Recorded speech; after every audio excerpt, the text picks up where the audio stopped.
Hello, and thanks for joining me. I'm Anthony Rainey, the proud superintendent of Montecito Union School, and in this video, we're going to be discussing MUSatHome, our distance learning system. You know, like you, I can't wait till we can get our students and staff members safely back to Montecito Union School, where they can learn in their classrooms, where it's really the best and easiest and most effective place for students to learn. However, from the beginning of this pandemic, we knew that we had to create multiple plans so that we were ready, regardless of the health orders of Santa Barbara Public Health Department and regardless of the health conditions right here in Santa Barbara. So along with building a truly safe and robust plan for in-person learning, we've also been working to build upon the success of the distance learning system in the past and really create a brand new system that's even better and more optimized for individual student learning. I think that you'll see that a lot of time and thought has gone into this latest plan, and I'd really like to thank the teachers of Montecito Union School, as well as other staff members, for coming up with a truly innovative approach to distance learning. All right, let's get started. As we get started, I wanted to mention a couple of key enhancements we've made compared to the last iteration of MUSatHome.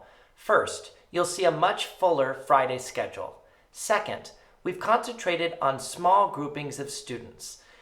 In the academic areas, there will never be a group larger than one teacher and one class, and in many cases, we'll separate up into smaller groups as well. Finally, we have an increased focus on meeting the individual needs of students. We're trying to personalize and differentiate our instruction as much as possible in a distance learning framework. Another key difference is that MUSatHome attendance is now mandatory. We'll be taking roll and calling families whose students didn't attend one of the sessions. This comes about because of a change to education code. Last year, we often talked about MUSatHome as learning opportunities. Now we're sending the message that MUSatHome is school, and we expect students to attend and to complete the assignments given by their teachers. When students get ready for MUSatHome, they should do just as they do when they get ready for the school day. Get fully dressed. Students should not be in pajamas when they start MUSatHome. They should have shoes and socks on because at any time their teachers could ask them to do some of their lessons outside. We want our students to be active, so again, they should be fully clothed and in socks and shoes ready to face the day. Students should have their teeth brushed. They should eat a good breakfast. All of these things send the message to the students that they're getting ready for a school day. So it's important that they have the same routine that they have when they get ready for in-person learning. Way to go, Maggie. In order to maximize the effectiveness of Zoom instruction, we encourage each family to work with their children to make sure they have a special area for learning. Here, Maggie has access to paper, pencils, crayons, and basic supplies, and also has her fully charged MUS-issued device ready for Zoom instruction. This structure will make sure she's ready to face the learning day. On Friday afternoons, we will be sending home school materials for the week and collecting student work from the previous week. Here, you can see our two-bag system, which will allow us to accomplish this efficiently. Expect more communication soon, but this will be available from 1 p.m. to 3:30 p.m. on Fridays. Please be aware that teachers may not choose to take advantage of this each and every week, so look out for updates from your child's teacher. Before we go on to the schedule itself, I wanted to make a key point. We spent a lot of time as a staff talking about how many minutes each section of the day should be, and that's very important. However, it's even more important that we really plan how we're going to use those minutes of instruction. As we go through the schedule, I'll be pointing out how much time we're going to spend on any given section, but much more importantly, I'm going to try to explain how we're going to use those minutes to really maximize individual student success. Okay, let's begin unpacking the MUSatHome master schedule. We'll be talking about three main areas. First, the purple section, that's a whole school experience. The second section comprises both the blue and the green sections, which is our core academic instruction for each day. And finally, we'll go on to the yellow block, which is a flexible schedule where a variety of things happen to support individual student success.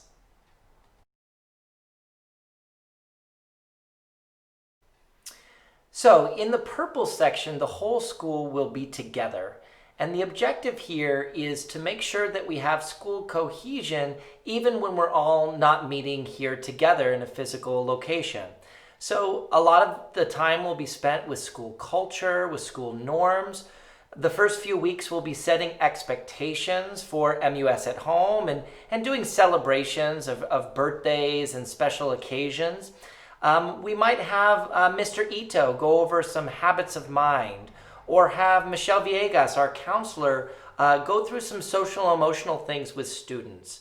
Nurse Cassandra might talk about some health issues with the whole school, or we have Friday Flag with Dr. Brewski.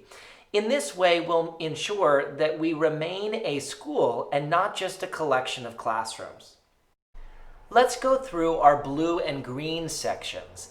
As you can see, each blue section is immediately followed by a green because these two sections work in tandem.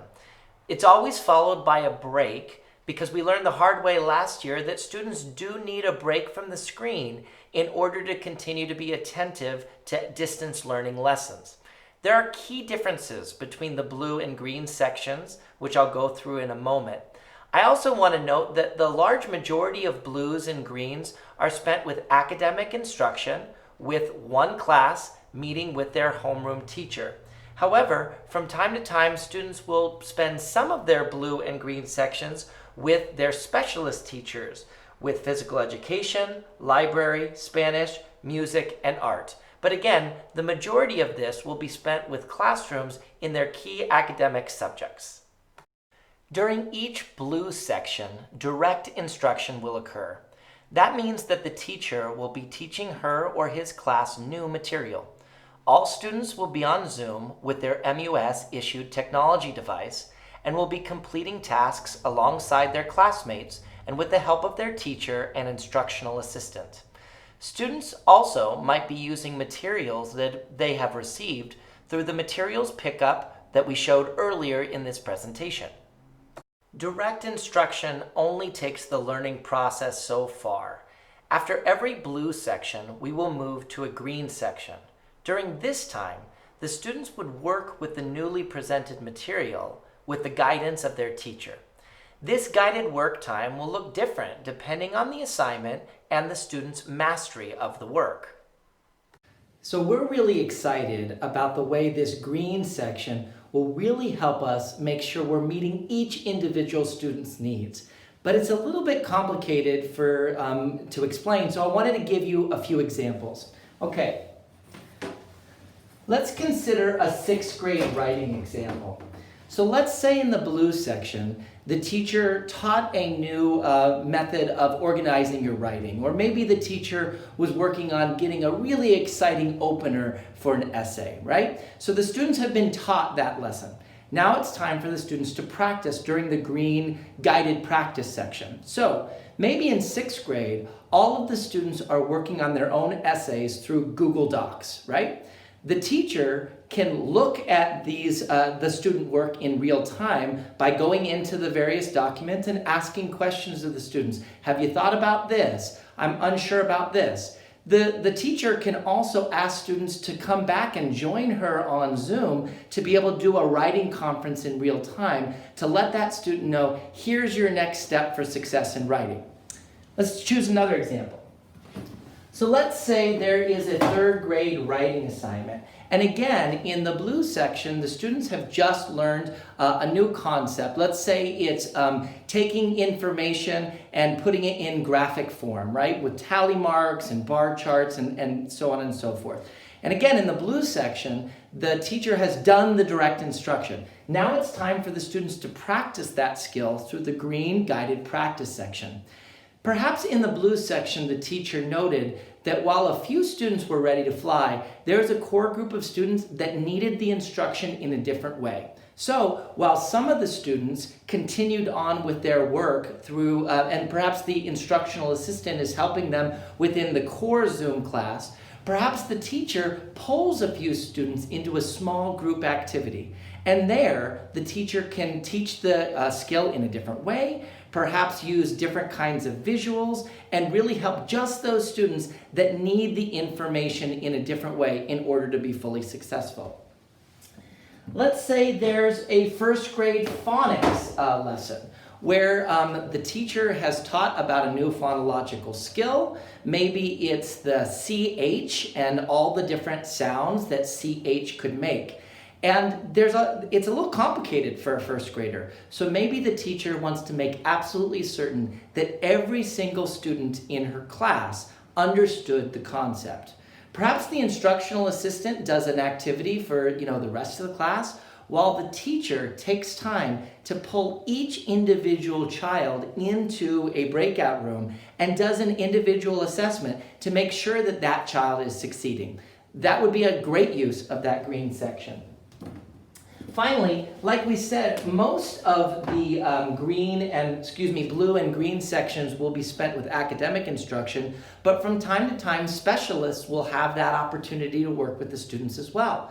So let's talk visual art. Perhaps the students have learned about a living artist and are working to emulate the different techniques that artist is employing in a fifth grade classroom, right? So while the students have practiced and have demonstrated the technique, perhaps in the green section, they can have a little time to say to their fellow classmates, here's what I've done, here's what I'm still struggling about, here are my next steps. And the class can work on critiquing or asking questions.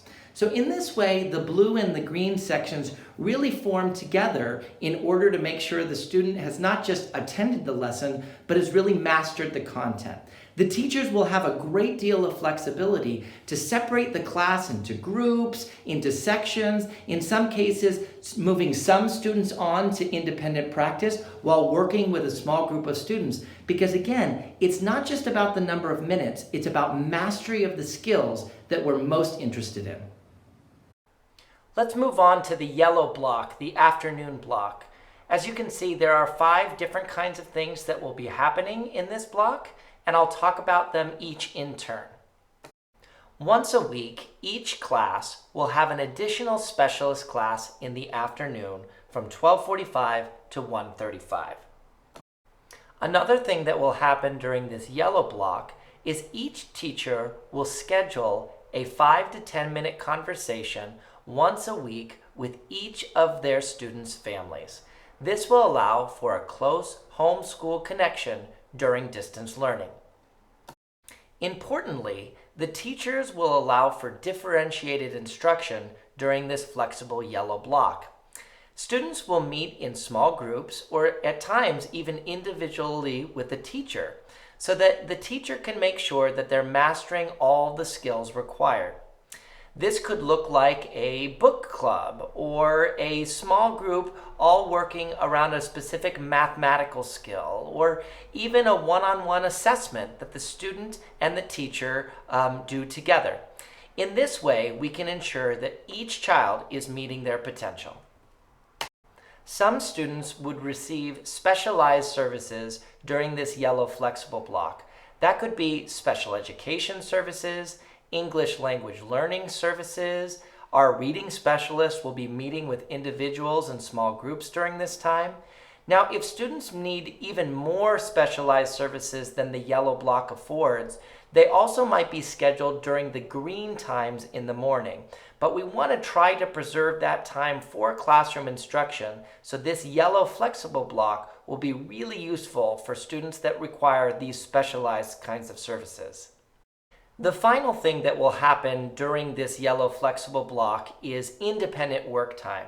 Now, this will look very different from a kindergartner as compared to a 6th grader, but all students will be required to read and complete assignments during this yellow block. Now, in some cases, they'll turn in those assignments digitally. In other cases, they'll collect that into the bags, and then parents will bring that back on the Friday sessions where they take some new materials and turn in their student assignments. All right, that's the MUS at Home master schedule, and I hope that you agree that it is a robust system that is really centered on individual student success. It might seem very confusing to you, especially if you were not here last year. But as you can see in this picture, we build a website that has buttons for students to click and a very clear schedule for them to follow. So before school begins, you'll receive this on a grade by grade and class by class basis to make sure to keep you organized for MUS at Home. Thank you for your attention to this video. And more importantly, thank you for your partnership. We're really proud of MUS at Home and have every faith that it's going to be successful for our students. That said, it is also challenging. It's challenging for teachers, it's challenging for parents, and it's challenging for our kids. But I think that you'll agree that the academic, social, and emotional success of all of our students, all of our children, is truly worth it. Remember, we are Mustangs, and we are all standing strong together. Thank you for your collaboration.